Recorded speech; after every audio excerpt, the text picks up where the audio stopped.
ಹೃದಯವು ಬೆಳಗಲು ಬದುಕದು ಮಿನುಗಲು ಸತಿ ಮನಸೊಂದೇ ಜ್ಯೋತಿ.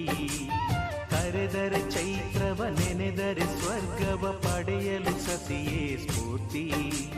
ಪತಿಯೇ ದೈವವು ಎನ್ನುವ ಜೀವವು, 7 ಹೆಜ್ಜೆಗಳ ತ್ಯಾಗ ಪ್ರೀತಿಗಳ ಮೆರೆಯುವ ಸತಿಮಣಿ ದೇವತೆಗೆ ಸಮ. ಸುಮತಿ ಸುಮತಿ ಶ್ರೀಮತಿ 6 ಗುಣಗಳೇ ನಿನಗಾರತಿ. ಮನಕ್ಕೆ ಕೊಡತಿ ಮನೆಗೆ ಗರತಿ. ಕಾರ್ಯೇಷು ದಾಸಿ ಕರಣೇಷು ಮಂತ್ರಿ. ಪೂಜ್ಯೇಷು ಮಾತಾ ರೂಪೇಷು ಲಕ್ಷ್ಮೀ.